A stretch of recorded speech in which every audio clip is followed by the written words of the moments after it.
આવતું ભવના ભયાનક સાગરે છે તારનારી નાવતું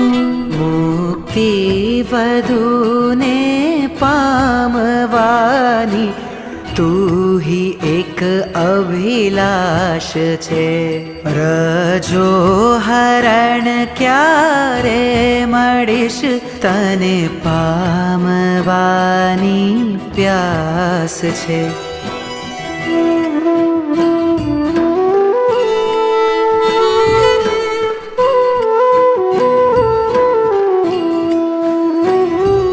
ક્યારેક તો ગુરુ હાથથી આવીશ તું મુજ હાથમાં ઉલ્લાસથી ઉમંગ